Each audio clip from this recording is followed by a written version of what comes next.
Alright, so yesterday, or today in this case, I uploaded a video that was all the image books I read in 2024. I called it something like all the books I read in my personal collection. I kept it very broad. I just kind of realized that when I was checking the title. Because I knew when I put in the post, it wasn't correct. So I wanted to make sure it was the actual title, so those who wanted to know the exact title would know, okay, it's that one, most recent video, okay. But that, I forgot to put down one book. And I'm actually going to check my handy dandy notes app here and make sure I have everything I want. No, I do. That I had those 4 books together in the same spot. But I forgot one book, and honestly, the way the video came out, while I am mostly satisfied with it, there were a few mistakes I made. I'm like, you know what? Any excuse to do it again. But I'll be keeping that video. So what I'll do is I'm going to rename that the rough draft and rename this a Redux video. So this is kind of like the final draft of that video. You know what? It's a new year, new me. I'm going to start doing that. Not all the time. Like, not every video, but if I make a huge mistake, I'll just do the video all over again. Keep the original upload, because that also has comments on it. And then I'll have this video here. If I had just uploaded it, I would have just gotten rid of it, but I've had it up for a day now. That's the wrong thing. Here it is. Got that one, that one I got, that one I got, that one I got, that one I got. I think I need to grab that one. Could be wrong, though. Okay, let's make sure. I think I'm going to grab that one. No, I did not. So yeah, these are all the image books, all my personal collection. The only one that I read that wasn't, it's obviously not going to be in here, was The Walking Dead. I guess one of the only books that I have that I really, really want to own in my personal collection. So why am I separating this from personal collection to like library books? Those of you who know have been around for a long time with this channel, and watched this channel for a long time, will know that I frequent my library. And the majority of the books that I review are ones that my library has. And the reason for why that is because first of all, I want to read more. Like, I want to read more and more books for my personal collection. I just have a bunch of library books, and I don't mind doing that either. But like, also like read books in personal collection, saying that I bought them, might as well read them. But I want to say, nope, not all these. That's pretty much it. I'm starting to get sidetracked. I was onto one subject, and I realized, wait, that doesn't make any sense, because I'm not. That wasn't what I was trying to say. That wasn't how you like, segue into it. It doesn't make any sense. But let's get into it, because I'm going to confuse you guys. And I'm already making this a shitty final draft. I'm already getting an F. Alright, Scurry by Mac Smith. A surprisingly mature book for something that's geared towards kids. It does say 8 and up on the back, so I guess it is one of those more like harder PG movies. Kind of like how like Ants, kind of that thing. Like we had more swear words, and it was more adult and had more adult, like really broad, not broad adult jokes, but really like it wasn't even like an innuendo or anything. He straight up said erotic fantasies in a kids movie. So I guess like that, it's kind of like kind of going for that demographic, but still for a kids book. A mother sees 8 and up, and 9 out of 10 times they're just gonna get it for their 6-year-old or 5-year-old. Having their first comic book. But for something like that, this is surprisingly mature. There's a twist in this book I dare not spoil, that when I first read this book, I was like, not only was I not expecting this twist to come around, but they do it in such a, like, not subtle way, but they do it in such a subtle way. They don't, like, hammer you over the head with it. They don't have, like, a whole 20-page overly narrated 20-page explanation of what this means so the kids will understand. No, they assume right that kids can understand this subject matter, because it is something that they probably know. It's something that, without giving it too much away, is in certain kids media that, while it is played as a joke for the most part, they still know what that, like if you say the word, they know what it means. But surprisingly mature, and it's one of those books that's begging to be made into a kids movie.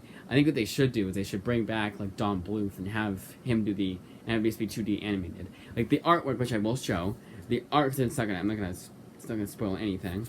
The artwork is definitely not 2D. It's definitely more like, almost CGI kind of thing. You know what I'm saying? Like, it's not like overly cartoony or anything like that. So I think it would kind of ruin part of it, but they could find a way. I'm sure Dawnbook could find a way to make this into 2D in like Secret Nim, because it's definitely not Secret Nim artwork. It's not that art style.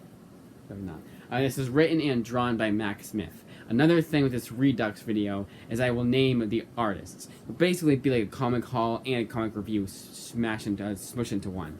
Because usually, so for those of you who don't know, who are new to the channel, when I'm showing off a book, and all these are in my personal collection, so all these I have shown off in comic hauls before. But when I'm doing a comic haul, I'll do something like, first book I got was Scurry by Mac Smith, written and drawn by Mac Smith. And I'll show the artwork. Here's the artwork. And then, if I've read it before, I'll talk a little bit about it. If it collects issues, like say it's 1 through 10 of Scurry, I'll say, this volume collects 1 through 10 of Scurry. And if it's Scurry Volume 1 Into the Cat's Paw, I'll even say Scurry Volume 1 Into the Cat's Paw, written and drawn by Mac Smith. Completely, like, that's how I do comic haul. It's like, it's more than a comic review. It's like very in-depth as I can of an overview. And then if it's a comic review, I'll just say, hey, here's the book. I sometimes don't even say who it's written by unless it's significant. And I'll tell you how I felt about the book, the good, the bad, and the ugly for the most part. But that it's a difference. Basically, a comic review, because sometimes I'm reviewing like twice the amount of books I get for a comic haul per month. Sometimes, because I want to make the video 2 hours long, of course I will cut corners where I can. Not where I shouldn't be, but where I can. No one cares. I wouldn't say no one cares, but I usually don't feel the need to show the artwork of the book. Unless, there are some exceptions. If the artwork is exceptional, I will show the artwork, so I can further explicate and show you guys what I mean. Like I say, this artwork is really good, or if it's really bad. Or if the author, like the author, and say, oh, it's written by this guy who I didn't know who he was beforehand, but now I really like his writing, I want to check out more. But for the most part, it's just, here's the book. Obviously, I'll show it so you guys can see it, and I'll talk about what I liked and what I didn't like about the book. Next one up is Outpost Zero, written by Sean Kelly McKeever, with artwork done by Alexandre Tefengi. And again, it's one of those weird books, so they just show the two names. I know Sean Kelly McKeever is a writer, so by process of elimination, I'm going to assume that the artist and colorist is Alexandre Tefengi. But for whatever reason, they just do this shit in image books, and not just image books, in books in general sometimes, where they just say, oh, here's the two names. We're not going to say who's who. Like, what sense does that make? It's not way out to the side. They're not doing an aesthetic where it's like on the other page, or you do this and it shows up, you do it this way and it doesn't show up. It'd be very hard to do in paperback. Unless it's like laminated. Now this one is the same. So this one I did, the first two are ones that I was trying to mention before, but I kind of got sidetracked. I was like, wait, no, I can't mention that yet, because it doesn't make any sense. So some of these books my library had, but I liked them so much, like with Scurry, or they were just significant enough, like with Outpost Zero, that I wished to add them to my personal collection, and I did. Now, Scurry is definitely... Scurry, I really liked it, but Outpost Zero I did not like. So I've only read Outpost Zero once before. Scurry I've read at least 3 times. But Outpost Zero only once, and the first time I read it, I almost did not finish it. Because I did not like this one at all. Scurry, and what's funny is that Scurry says 8+. This is 14+. And ironically enough, this feels like it's 8+, and Scurry feels like it should be 14+. Because this, if Scurry is really mature for a book geared towards a younger audience, I wouldn't say 14 is that young, but it's not like it's, like, debatable. But this book that's geared towards an older audience really feels immature. Like, these characters are written very plainly. It really feels like, I think the best way to describe this is it feels like a CW show in all the worst aspects. It has that feel of like just that, it's geared towards teens, I don't have to try as hard, and it's just not that great. Now I'm hoping that a second read through of this, I'll like a lot more, and all the problems I had won't be as significant. I've had that happen. I've had it happen with plenty of other books before. Like they were an incredible. Gotham Academy. Honestly, Gotham Academy I did not like for about the same reasons I didn't like this book, and I really love Gotham Academy. So hopefully this will be this will be the Image Comics. This is Gotham Academy. And show the artwork too. I think I forgot to do that. There's the artwork. The artwork too is kind of like had that feel. It was like, ugh. I don't know what it was, but yeah, wasn't too crazy with this book. Now, when I own this, part of the reason, so the significance is I had bought Scarlet at the same time. Actually, there's the same order, and they're the same exact size, like same exact dimensions. So I was like, you know what? Let's do that. And both from Skybound Comet. Image Comics is young adult to middle grade imprint. Next one up is Shadecraft, written by Joe Henderson, with artwork done by Lee Garbett and Antonio Fabella doing the colors. Now, I believe this creative team, maybe even going so far as to the letterer too, is the same exact creative team as their other image work, as Joe Henderson's other image work, Skyward. Exact same creative team as for both. So I'm going to compare Shadecraft to Skyward. Skyward is an absolute surprise. Like, I read this book, I knew very little about it. I think I had watched Near American Edition's video on it, and I said, oh, it's on Prime Reading, I can read it for free right now. I have an open slot, so why not do that? And I absolutely fell in love with that first volume. If my library did not have all 3 volumes, I would have gotten all 3 volumes right then and there. Now, I have the hardcover, which my library did not have, and actually the hardcover comes with some bonus materials I like. There's a only two page epilogue, which I think was really cool. It was not included in any of the trades, but so that's why I bought Skyward. I was like, you know what, screw it. I'll just buy it, and because it also was upgrading. That's the other reason why I'll buy books that my library already had, like Wayward and Skyward. They were upgraded. I read them in trades, bought the hardcovers. I love the series so much. So with Shadecraft, I hate to say it, but it was not that great. It's not terrible. I would say it's just good. When I do this again, I'll do this again. I'll go through them all again, and I'll give you an out of 10. So like Scurvy, blank out of 10. Outpost Zero, 6 out of 10. You know, but this is a perfectly serviceable book. I would say this is more like a 7 out of 10 than a 6 out of 10. And the reason for why that is because, number one, it's short. It's only 5 issues. And it does try. There is actual effort put into this book. However, it really insists upon its twists. It almost feels as though Joe Henderson, when he was writing the script, was like, oh, what if this happens? It makes sense in the narrative, thankfully. The twists do make sense in the narrative, but they're extremely predictable. Almost insultingly predictable twists. It's one of those things where you're like, this is what's going to happen, isn't it? Yep, I was right. And I was like, and you're thinking of it in retrospect, you're kind of like, man, that's kind of insulting, isn't it? Like, someone who is I would say, and this is like, I never gone to an official class. I went to one like a long time ago, but I would still argue, even though I've had 12 plus years of writing experience, like having classes in school and just practicing for the past 12 plus years, well, since I was 6, so it's actually, do the math. It's actually, I think it is 12. I should know this, I know. 18. So 18 years of writing experience, just practicing that craft. I would still say I'm still in the amateur range.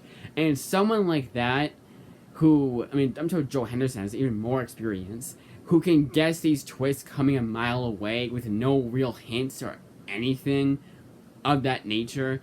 Yeah, in retrospect, I was kind of like, it's kind of insulting that this twist was so damn predictable.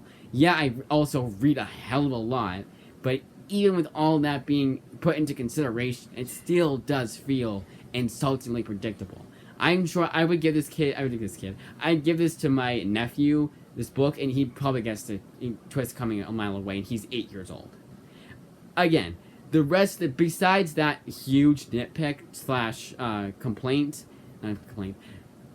downside, this book is still pretty good. It still flows very well. It's still very investing, and there are a couple of things I didn't see coming, but not all that much. And of course, like when there is one twist I did see coming, and I was like, you know what, that'd be interesting that if that happens. They introduce and without giving too much away, so I'm gonna be very broad. And it's gonna sound very strange, but I don't want to give it away. It was an object, and I was like, oh, what if they use this object? And they do. I'm like, okay, that's pretty cool. It definitely is interesting, and I do like the ending. Although I think they just ended like a pin without giving too much away. If they ended it a panel earlier, I think it would have been a very nice ambiguous ending. As is, it's not really all that ambiguous unless you skip one word, or I would say a panel. I'll flip to it so you can see. I won't show it to you guys obviously, because I want to spoil the ending. Yeah, they just ended that page early. It would have been a nice little ambiguous ending. But they're like, no, we don't want to do that. This is made for teenagers. We can't be doing that. But impeccable art, incredible artwork, solid writing, but a very, very, very predictable twists and turns. Skyward also had that, but I would not say they were insultingly predictable. They were just like, okay, this is obviously supposed to be like one of those kinds of one of those adventure type movies, so you're gonna have this trope and that trope. This is just like, yeah, here's a twist that we kind of feel like we are really smart in coming up with, but it's insanely predictable though. Now for the book I forgot. So if you saw yesterday's video or the video I showed before, here's your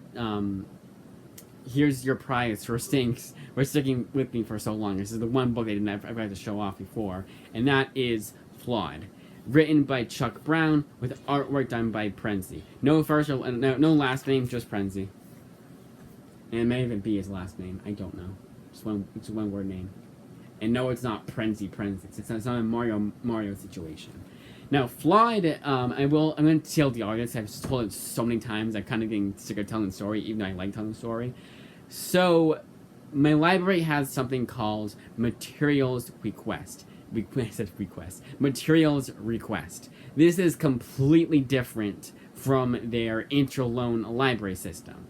For Materials Request, it is for your library that you go to. That library you want that library to get, like your local library, the library you go to. But intra-loan is them getting it from other libraries. So you'll get it from Springfield Library or Quahog Library. But if your library is in Springfield, Ohio, that's the library that'll get that materials request. And I have done materials request, I would say, at least one per month. Now, back in September, and I believe it was September, I'll double check. But back in September, I was very flip-flopped on what I wanted to get, and I was like, I'm trying to budget myself, so let's not get so many books that my library has, but I have my personal collection. And the only book that was, I wanted to get everything by Chuck Brown, because, it's not, I didn't want to, and tackling one at that time, but the only book by Chuck Brown from Image Comics that my library did not have was Flawed. So it's like, okay, let's put in Flawed, and then I forgot all about it until it showed up on my account. It's like, hey, here's this book. It's not available for you. We got it. It's in process. It'll take a few months though, but here it is. And I was like, God damn it. So in order for my library to, because there were nice times to do this for me, and in order for me to repay the favor in a sentence, for lack of a better word, for me to repay the favor, every time I read Flawed, I will read my library's copy. But I still own the book, but I'm not going to sell this copy. I'm always going to keep it. Because what if someone else is checking out Flawed when I'm checking it out? But that one I've read so many times before. And actually, each time it's been the library copy. Because I've always had the library copy. But yeah, that's that story. I know it's a very flawed story, and that's so stupid. That was 2. That wasn't a great. Come on, where's September, Paul? Nope, sorry, October, not September. No, sorry, I was right first time. I was right. September. It was in September. Yeah, so in September I got Flawed. But this is really damn good. So I did make a post about it, 'cause I was flip-flopped whether or not I wanted to make a Redux video just showing off one more book. I was like, you know what? Let's just do it all over again. Fix some errors. And there you go. But flawed, absolutely perfect. It's anything but flawed, honestly. The only flaw in it is that there are certain things, because this is only 6 issues, there are certain things that are rushed, and I think if it had been 8 issues, I would have had absolutely no issues with the book whatsoever. As is, it's an 8 out of 10, maybe even a 9 out of 10, and insanely entertaining. It's just a really damn good book. It's a nice little addition to the artwork. Nice little story there. Undiscovered Country, written by Scott Snyder and Charles Soule. But I would argue it's more a Scott Snyder book than a Charles Soule book. Just because of how the writing style is, I'd argue it's more Scott Snyder. Maybe Charles Soule came up with the initial pitch, and Scott Snyder was like, oh, what if this happens, and this happens. I'll write the script. So, yeah. And layout is done by Giuseppe Camuncoli, with finishes done by Danielle Orlandini for issues 1 through 4, and then Leonardo Marcello Grassi does issues 4 and 6, and onward. Like, oh, and it's kind of funny, he does the finishes for issue 4 along with Danielle. But, no Danielle, I think the rest of the series. I know when I showed off volume 5, it was just Grassi. I did the artwork, the colors, I mean. So here's the artwork for Undiscovered Country. Undiscovered Country is a good indication of where Scott Snyder is in his career right now. While Undiscovered Country was not awful in any stretch of the word, it definitely had its flaws, and definitely is not anything that's groundbreaking, never was on the edge of my seat. It's just a perfectly serviceable book. I do want to see, when I finished this, I did want to see what was going to happen next, but I read this last year around this time, and I have had no real desire to check this book out again. Or sorry, to continue. Well, obviously I had to reread it to refresh my memory, but also to continue. But I do want to have the entire series in my personal collection. I feel like it's worth the money and anything like that. I'm never like, oh, I'm gonna get this instead. No, I'm always fine with owning Undiscovered Country. But it's never a book where I'm gonna be, oh my god, I cannot wait to read this. I'm like, yeah, I'll read it. I'll check it out. But just okay. I think the biggest flaw is that the characters in this story are not really well rounded. They're not one dimensional, but it's kind of boring. There's only I can't even remember half the characters in this book. The only thing I remember is that there's this doctor character that fails to save a patient, and that's about it. But this is not the next Walking Dead, like how, unfortunately, even though Robert Kirkman says despite what Robert Kirkman says, try it again. Despite what Robert Kirkman says in this quote, this will not be the next Walking Dead. But it is, I would still recommend it, because I do think it was at least entertaining enough. Again, it was entertaining enough for me to continue reading it. A 6 out of 10. Maybe even a 5 out of 10. Man Among Ye, volumes 1 and 2. Written by Stephanie Phillips, with artwork done by... the artwork first. And the artwork here is done by... Craig Cermak. It's created by them. In colors, yep. John Calise and Brittany Pazzillo do the colors. Specifically, John Calise doing it for issues 2 and 4, but Brittany only doing it for issue 1. Now, Amanda Among Ye, Stephanie Phillips in general is not considered to be like a groundbreaking writer. She's never written anything that people have been like, oh my god, it's really good. Like, she's never been like. She's kind of like a perfectly serviceable writer, and I would say she's above average, but only slightly so, because I read her. It was like a nuclear family. It's actually called Nuclear Family. The first thing I read by her was Nuclear Family, and I thoroughly enjoyed that. However, even that book is just a graphic novel adaptation of a poem or a short story by a big name. It's a guy who knows a lot of that kind of stuff. I can't remember the name right now off the top of my head. But you say his name, like, yep, that guy. But classic writer. Like, you probably read his stuff back in high school, and probably didn't like it because it was the way it was written, but like the story. But that I really liked. But Grimm and Rogan Gambit, I had to read twice to actually really like. The first time I read both, I was kind of disappointed. I was like, yeah, it was okay. But her Harley Quinn run, the first time I read it, I was absolutely loving it. The only reason why I was not able to pick up Volume 2 was because the lending library is like, no, it's too new. We can't check it out right now. You have to wait. Hopefully, now we can check it out, because that was a while ago. I was still reading outside when I was reading that story. So, it's been a while. Not too long, but it's been a couple months, I'd say. But, so I never really read anything by her that I would have rated above an 8 out of 10. And even an 8 out of 10 was probably a bit too high, but I wouldn't say that. So, a minimum yay is about the same. Read it for the first time. It's the first time I read this entire series. I did like it. I think this is probably, maybe even my favorite work that she's done. Sometimes. Like, sometimes I was reading it and I was like, this is kind of basic. Not not insultingly so, but it is a bit basic. But other times I was reading it and this is like, yeah, this is kind of basic. It's getting really good.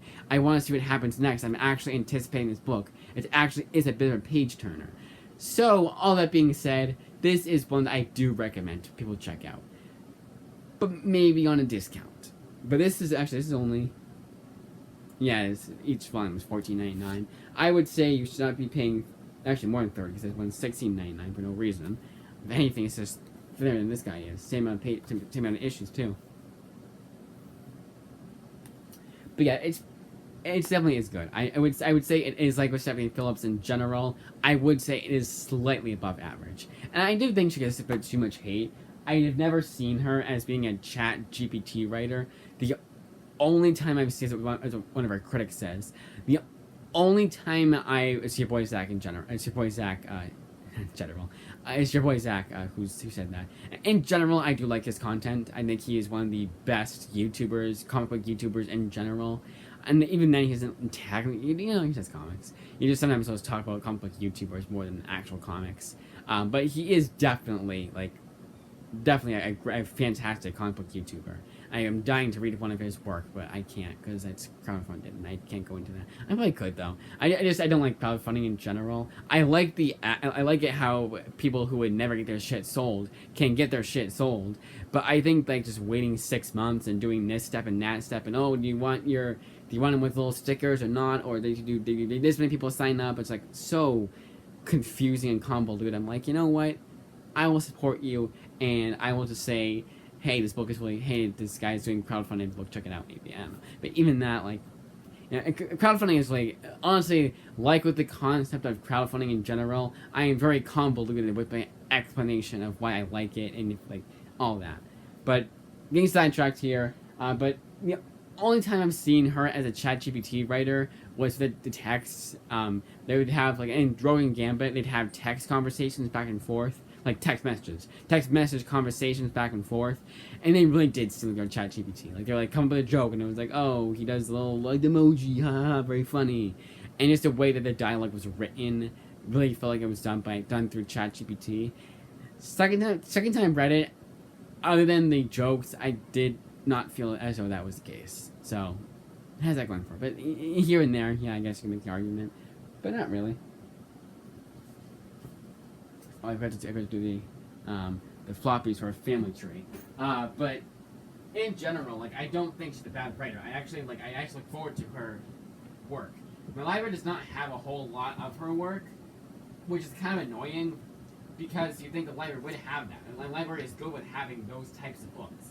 In fact, the most recent materials requests I put in, hopefully both come in.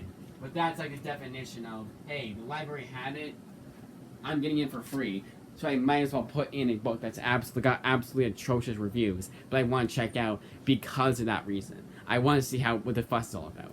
Alright, next up is Family Tree, written by Jeff Lemire, with artwork done by Phil Hester, and colors done by Eric Gapster, I think.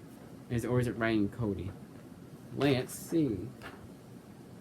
And of course, just a bunch of names put in order.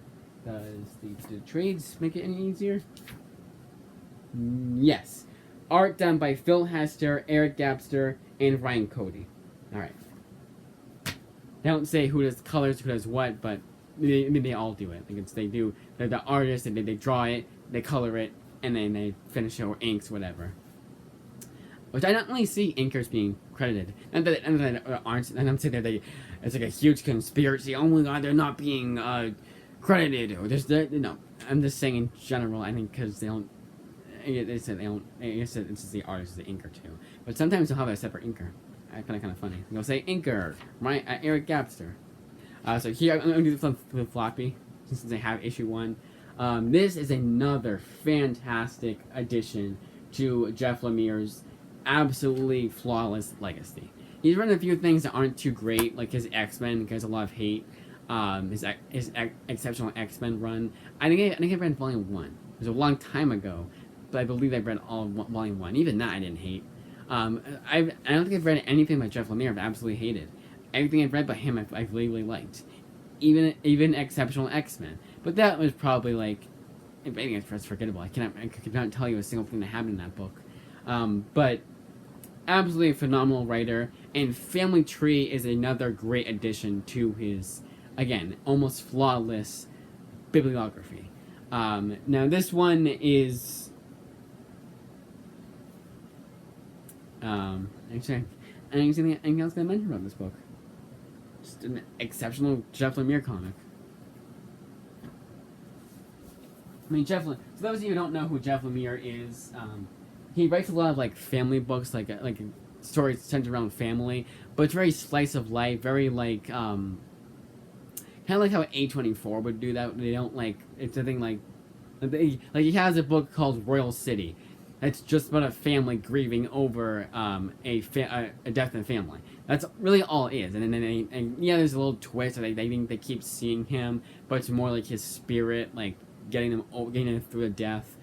So there is that supernatural element, but Jeff Lemire can write a simple story about 3 high schoolers getting through college, getting through high school, and no supernatural, whatever, just a complete slice of life comic, and he'll write it in such an interesting way that it's a page turner.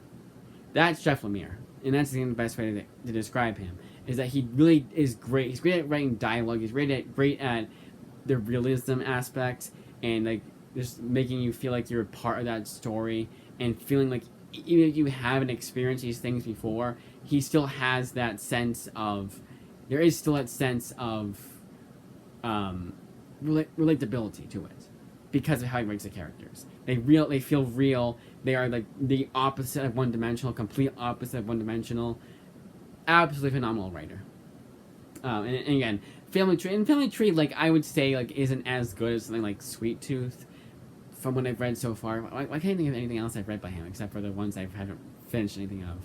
I don't know why, but it's not like absolutely fantastic, but it is definitely well above average. It's not. I would not ever say it's anything but really damn good. And it's, again, Jeff Lemire. I'm saying this is Jeff Lemire book. I would say the favorite thing I've read by him is Essex County and again Royal City. Both I've finished both. I've read all 14 issues of Royal City and then the entire thick-ass trade of Essex County.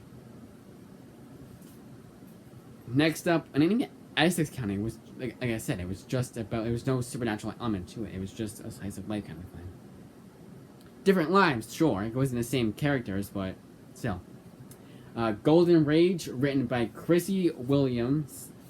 And then artwork is done by Lauren Knight. Colors is Sophie Dodson. Now, one thing I did say before was, in my previous cut of it, was that, I read this before. I read this recently, so, I'm not going to speak, I'm going to be quick about it. Of course, that needs to be right now. I'm really quick about this. I'm gonna be. I think to just say that, like, yeah, some of them like. Okay, I'm just gonna go. I'm not gonna. I actually probably will do that. Golden Rage is a really damn good book. For a book that should have been disappointed with, I actually really like this one. Now, what was I been disappointed in if the writing wasn't so solid. I kind of forgot about that. Well, this book is advertised as being Battle Royale meets the Golden Girls. And with that, you assume and do say that there is a lot of action. They do advertise it as being really action-packed. With a lot of, like, you know, violence and all that shit. And it's more just them surviving. It's more about the survival aspect. And even that, there's a lot of dialogue in this book. More than you'd expect in a survival book. Not like a Silver Age Shelley. It wasn't like, oh my god, this is overwritten at all. Never felt that way. But it's more like about the characters themselves. It's not like they can have, like, honestly, sometimes you could argue, are they even surviving anymore? Like, is that their top priority? Is this writer's top priority? Is writing how these characters are surviving this ordeal? And you'd be correct in saying that. Maybe she didn't. Maybe she was, like, getting so caught up in the characters' conflicts that aren't tied to the survival aspect that she forgot about it. So in that sense, I can see why people would be disappointed with this. They advertise it's not as advertised. There is a lot more like conversations than you expect in a book like this. But again, it's written so solidly that I don't mind that for the most part. I did notice that there was a point in time where I was like, okay, this is going for a little bit long, and we're on issue 3, but still really liked it, and would like to have been, again, like with, what was that one? Like with Flawed, I would have liked this book to be more like 8 issues rather than 5. But again, phenomenal book. I think it is above average. And again, I'll try my best to remember to go over this again and go through, out of 10s. New Masters is written by Shobo.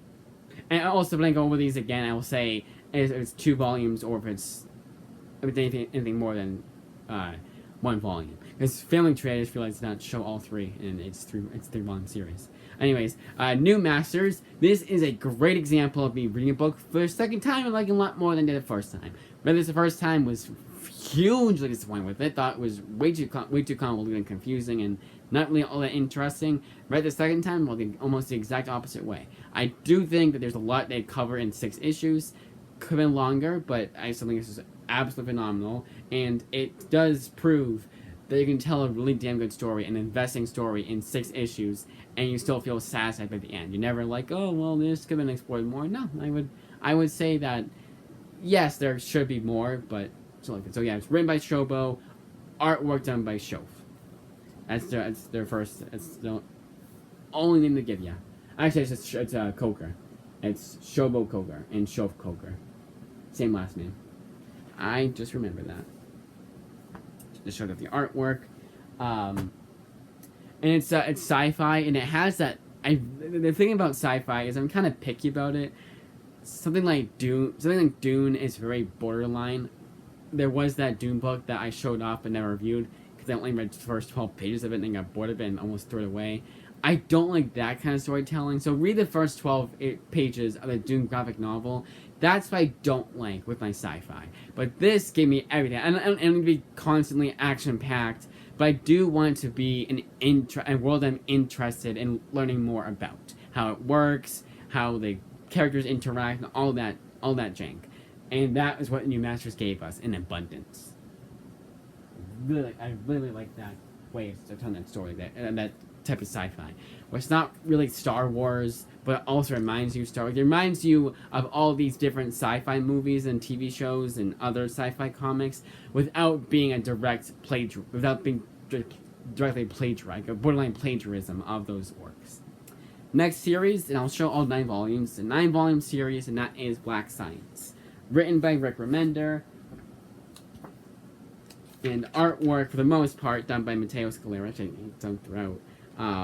Because this is a 43-issue series, I believe sometimes the colors are different. I'm just going to assume it's not, so only going to give you the credits for Volume 1, assuming that it's the same all the way through the entire series. Dean White does the painted art. Russ Wooton, that's it. This is Leather. I mean, logo design, but yeah. It's cool design, but yeah. Here's the artwork for it. And Black Science is that series that just kept getting better and better and better. First volume, I was like, yeah, that was okay, not bad, definitely above average. But then when it kept going, getting better and better and better, I would say like it really got going good once you learn about his past. It was just like an insanely good book, and I was like, okay, so this is why like Remender so much.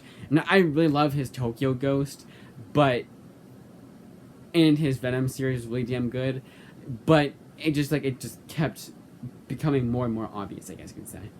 And with a 43 issue series, no less, I never felt like this series could have been 30 issues. No, I was always like, yeah, 43 issues is a perfect length for this tale. Never even wanted to be more than that, honestly.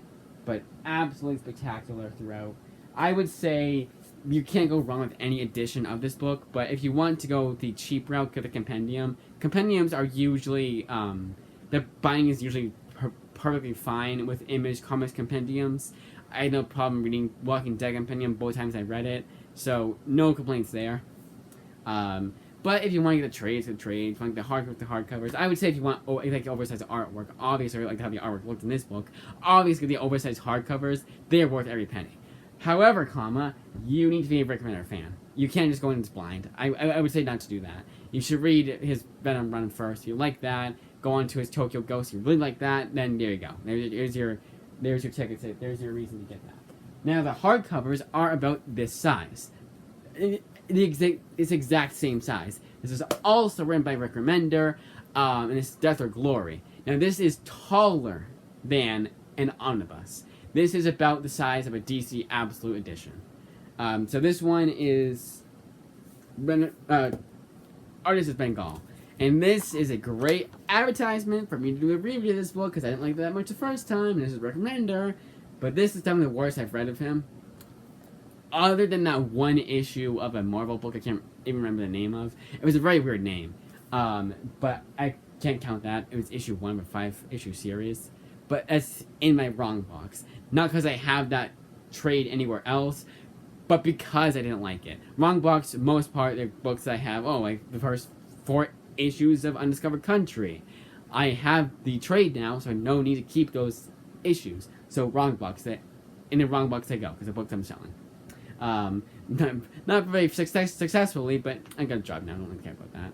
But yep, Death or Glory, just not bad, but definitely not that great. I was kind of bored, honestly, at certain points of this comic, and I was kind of like, yay, it's only 10 issues. And when I finished, I was like, thank God that's over. But not like in an insulting way. Like, I was never insulted by this book. But just, honestly, not a whole lot to say about that book either. I will say one thing. It opens on such a, like, oh my God, what's going to happen now kind of way. And then they're like, let's only, I can't remember if they even follow up on it at all. I believe there's a reason for it. So there's a reason to have that, like that, I wouldn't call it cold open, maybe cold open, but to have that opening like that, but like, come on. It didn't think there was a satisfying enough payoff to that. I believe there was one, it was a payoff in general, but it wasn't satisfying. Alright, now I'm going to go over these again and do the out of 10. 9 out of 10 for Scary. 5 out of 10 for Outpost Zero. 6 out of 10 for Shadecraft. 8.5 out of 10 for Flawed. Undiscovered Country gets a 6 out of 10. I would honestly say closer to a 5, but I don't know. Even that seems too low. Men Among Ye, 8.5, and then 7.5 out of 10. No, 8. 8 out of 10 for Men Among Ye. Family, so yeah, 2 volumes for, obviously there's 2 volumes. But this is 3 volumes, I just want to pick up the floppies. 8.5 out of 10 for Family Tree. Golden Rage gets a 8 out of 10.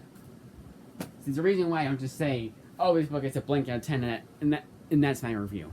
I obviously want to say why it's this, because a lot of books have the same score. New Masters, a 9 out of 10.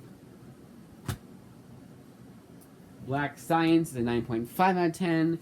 And last, and kind of least, is Death or Glory with a 6 out of 10.